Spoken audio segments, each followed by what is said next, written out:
Cuarta parte, capítulo 1. El enemigo de su especie. Si hubiera habido en la naturaleza de Colmillo Blanco alguna posibilidad, por remota que fuese, de que algún día llegara a confraternizar con los de su especie, esa posibilidad quedó irremediablemente destruida cuando fue hecho líder del tiro de trineo.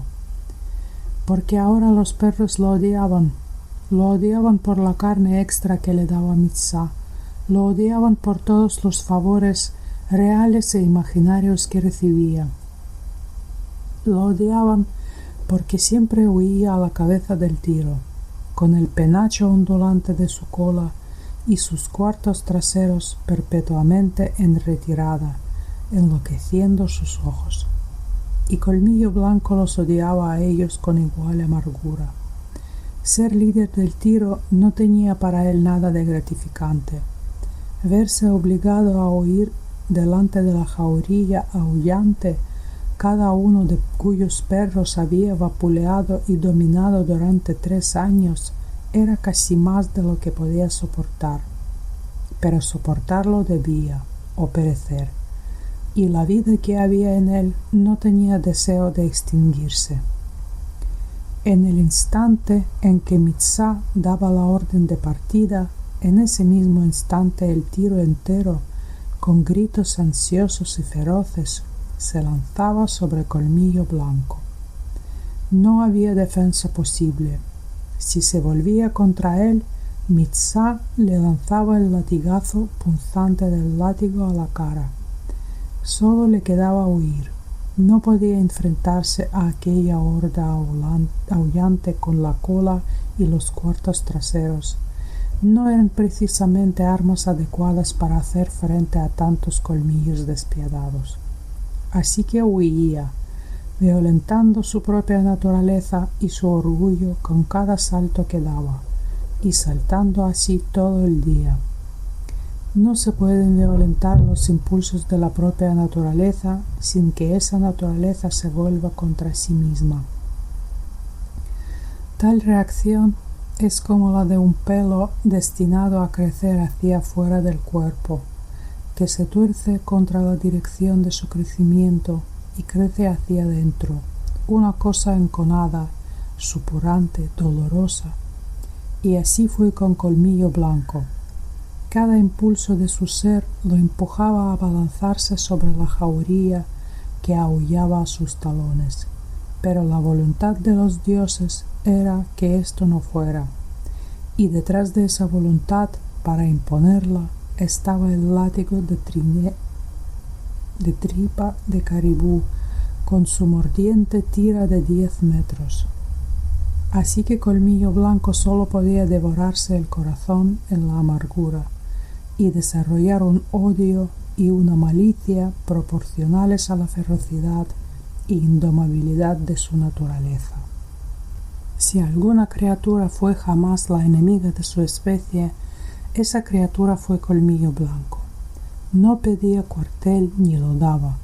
Estaba continuamente marcado y cicatrizado por los dientes de la jauría, y con igual continuidad dejaba sus propias marcas en ella. A diferencia de la mayoría de los líderes que al montar campamento y soltar los perros se refugiaban junto a los dioses en busca de protección, Colmillo Blanco desdeñaba esa protección. Caminaba audazmente por el campamento, infligiendo de noche el castigo por lo que había sufrido de día. En los tiempos anteriores a ser hecho líder del tiro, la jauría había aprendido a apartarse de su camino, pero ahora era distinto. Excitados por la persecución de todo el día, influidos subconscientemente por la insistente reiteración en sus cerebros de la imagen de él huyendo, dominados por la sensación de dominio disfrutada durante toda la jornada, los perros no podían resignarse a cederle el paso. Cuando aparecía entre ellos, siempre había pelea. Su paso se marcaba con gruñidos, mordiscos y ladridos. La atmósfera misma que respiraba estaba cargada de odio y malicia, y esto solo servía para aumentar el odio y la malicia dentro de él. Cuando Mitzá gritaba la orden de detenerse, Colmillo Blanco obedecía. Al principio esto causaba problemas con los demás perros. Todos se abalanzaban sobre el odiado líder, solo para encontrar las tornas invertidas. Detrás de él estaría Mitzá, con el gran látigo silbando en su mano. Así los perros llegaron a comprender que cuando el tiro se detenía por orden, había que dejar en paz a Colmillo Blanco. Pero cuando Colmillo Blanco se detenía sin orden, entonces les daba permitido abalanzarse sobre él y destruirlo si podían. Tras varias experiencias, Colmillo Blanco no volvió a detenerse sin orden. Aprendía deprisa. Estaba en la naturaleza de las cosas que aprendiera deprisa si quería sobrevivir a las condiciones excepcionalmente severas bajo las cuales se le concedía la vida. Pero los perros no lograban aprender la lección de dejarlo en paz en el campamento. Cada día, persiguiéndolo y dándole su desafío, la lección de la noche anterior quedaba borrada, y esa noche habría que aprenderla de nuevo, para ser olvidada con igual inmediatez. Además, había una mayor consistencia en su aversión hacia él. Percibían entre ellos y él una diferencia de naturaleza, causa suficiente de por sí para la hostilidad. Como él, eran lobos domesticados, pero llevaban domesticados generaciones. Mucho de la naturaleza salvaje se había perdido, de modo que para ellos era lo desconocido, lo terrible, lo siempre amenazante y siempre hostil.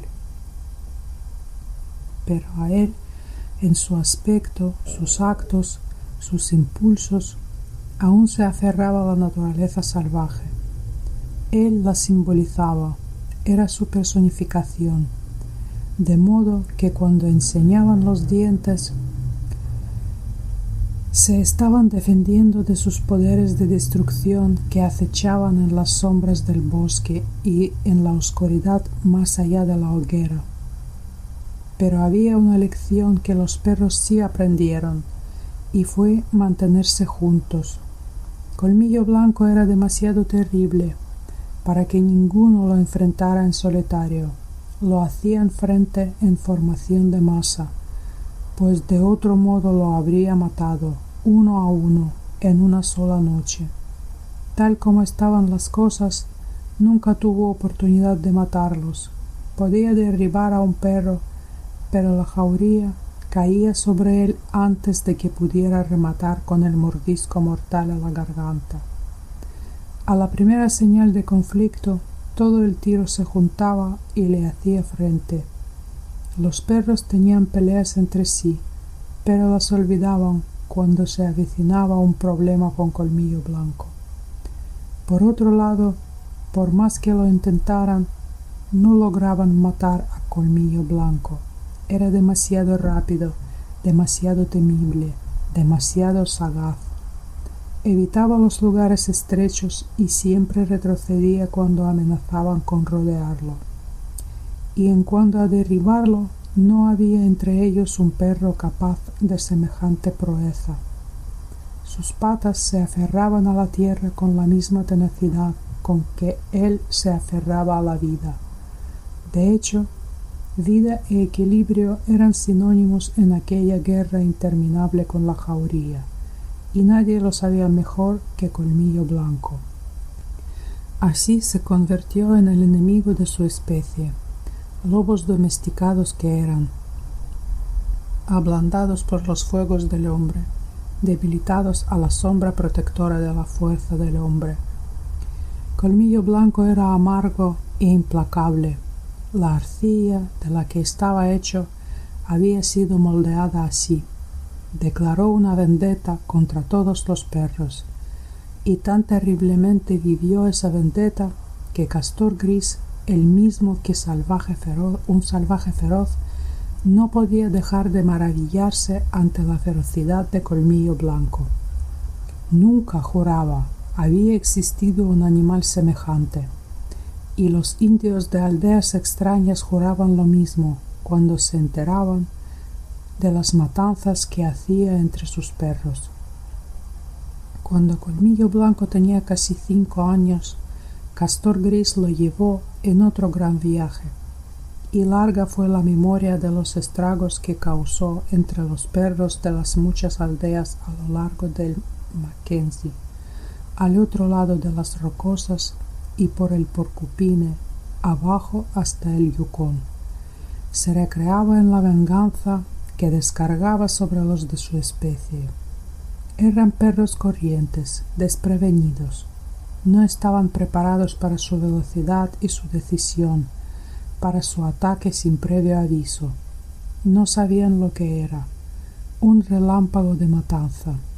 Se le erizaban rígidos y desafiantes mientras él, sin perder tiempo en elaborados preliminares, saltando a la acción como un muelle de acero, les alcanzaba la garganta y los destruía antes de que supieran qué había pasado, cuando aún estaban en las convulsiones de la sorpresa. Se convirtió en un maestro del combate, economizaba, nunca malgastaba fuerzas, nunca se trababa en forcejeos. Entraba demasiado rápido para eso, y si fallaba, salía también demasiado rápido. La aversión del lobo por el cuerpo a cuerpo era suya en grado inusual. No soportaba el contacto prolongado con otro cuerpo, le olía a peligro, lo enloquecía. Debía alejarse, libre, con sus propias patas, sin tocar a nada vivo. Era la naturaleza salvaje aún aferrada a él, reafirmándose a través de él. Este sentimiento se había agudizado por la vida de ismaelita que había llevado desde cachorro. En el contacto acechaba el peligro. Era la trampa, siempre la trampa. El miedo a ella, al acecho en lo profundo de su ser, tejido en su fibra misma. En consecuencia, los perros desconocidos que encontraba no tenían oportunidad contra él. Esquivaba sus colmillos, les acertaba o escapaba, ileso en ambos casos.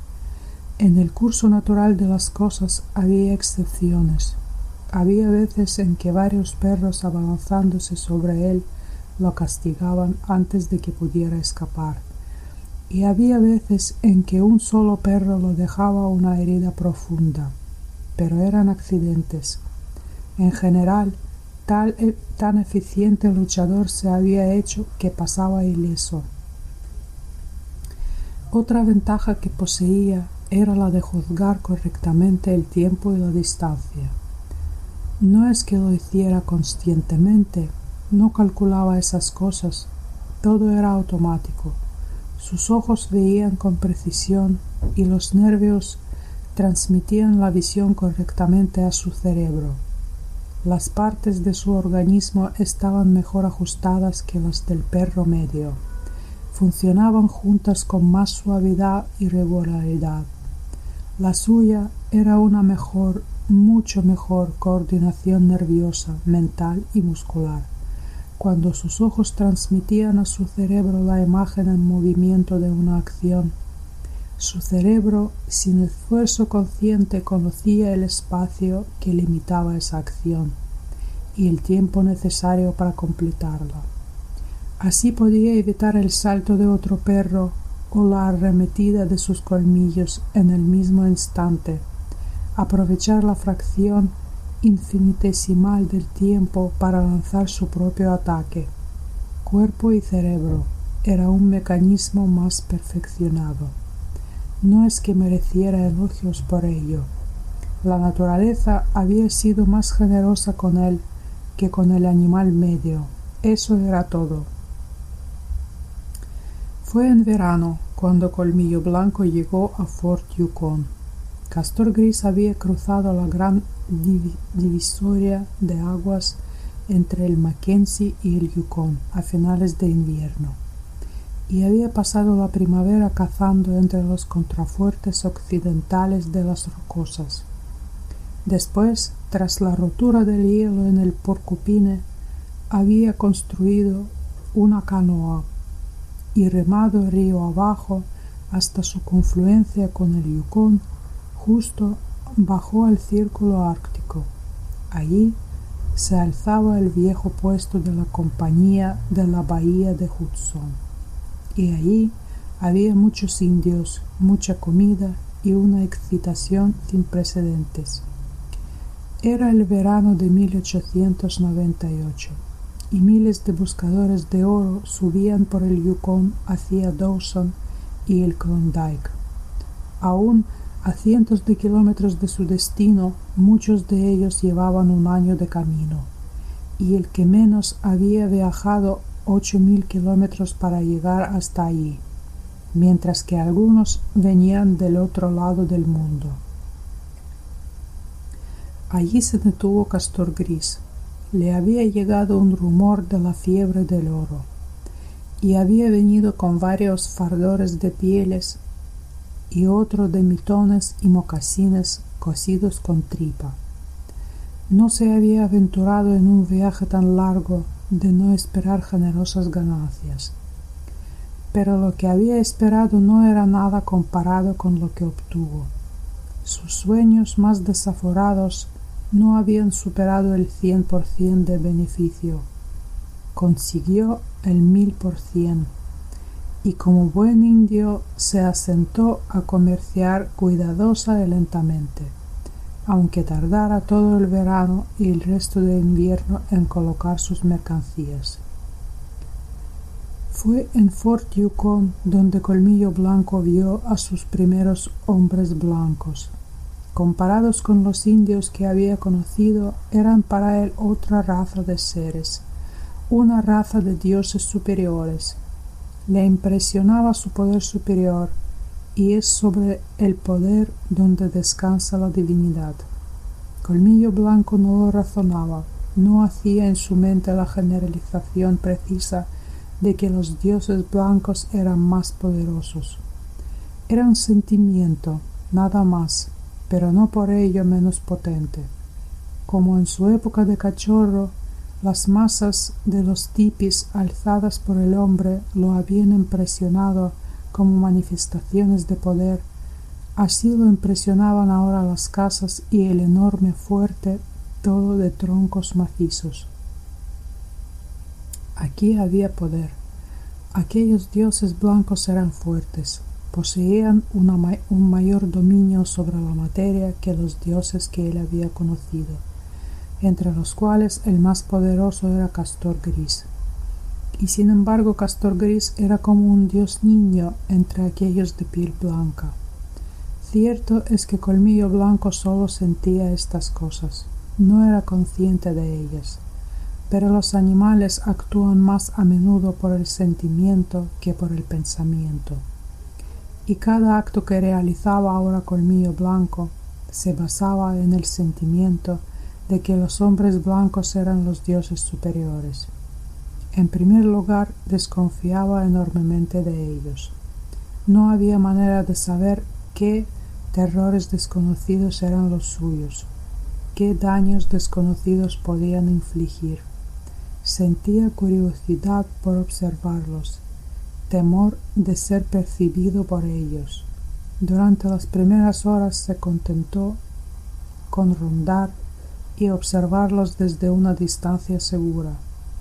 Después vio que no les ocurría nada malo a los perros que estaban cerca de ellos, y se acercó más.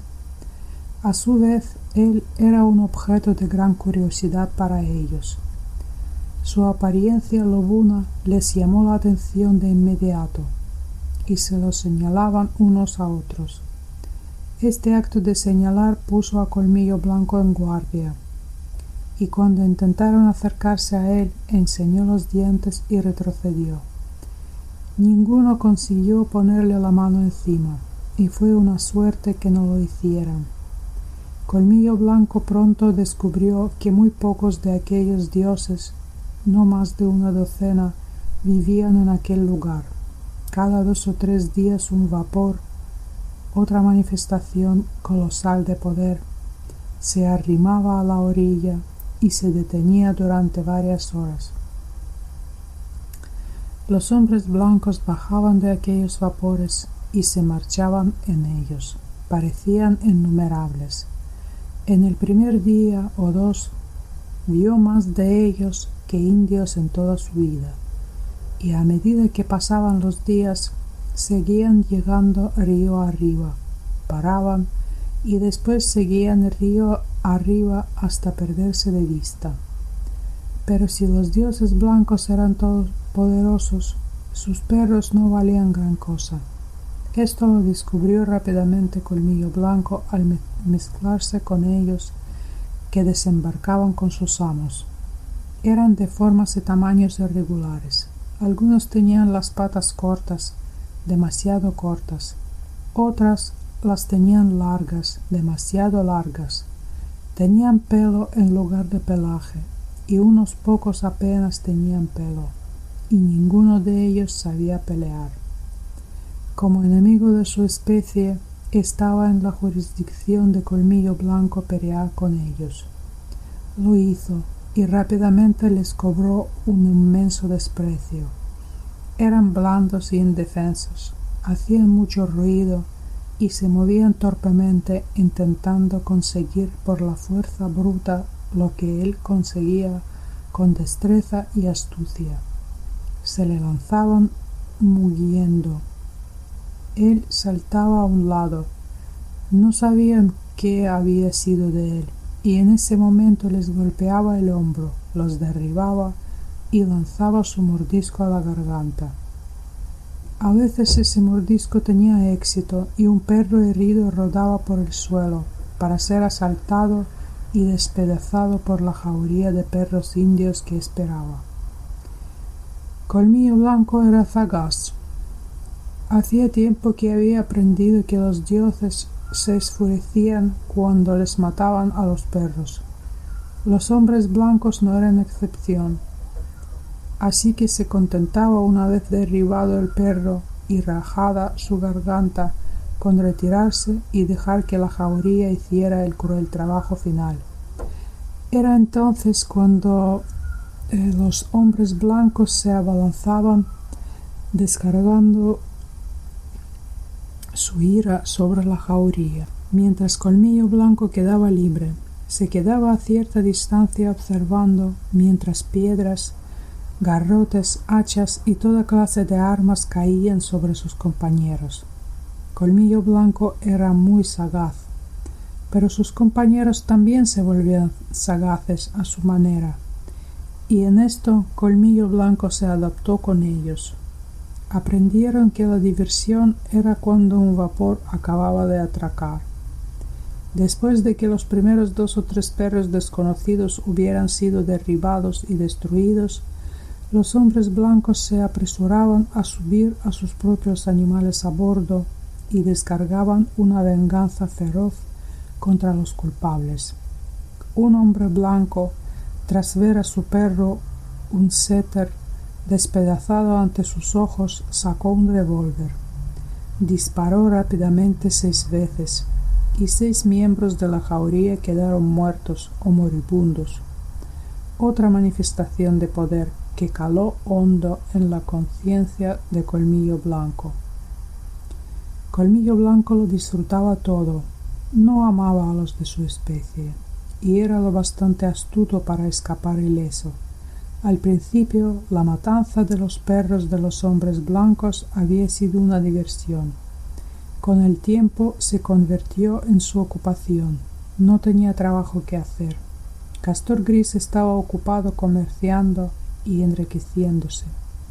Así que Colmillo Blanco me rodeaba por el desembarcadero con la desacreditada banda de perros indios esperando a los vapores. Con la llegada de un vapor empezaba la diversión. Al cabo de unos minutos, cuando los hombres blancos se habían recuperado de la sorpresa, la banda se dispersaba. La diversión había terminado hasta que llegara el siguiente vapor. Pero difícilmente puede decirse que Colmillo Blanco fuera miembro de la banda. No se mezclaba con ella, sino que se mantenía apartado, siempre el mismo, e incluso le era temido. Es cierto que trabajaba con ella.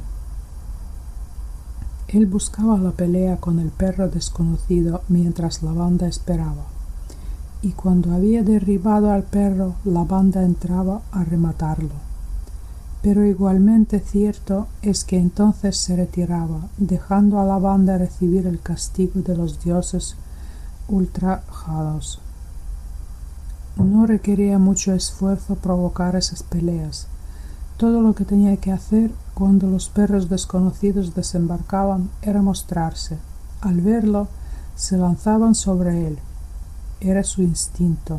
Él era la naturaleza salvaje, lo desconocido, lo terrible, lo siempre amenazante, lo que acechaba en la oscuridad alrededor de los fuegos del mundo primitivo, cuando ellos, agazapados junto a los fuegos, estaban remodelando sus instintos, aprendiendo a temer a la naturaleza salvaje, de la que habían salido y a la que habían abandonado y traicionado.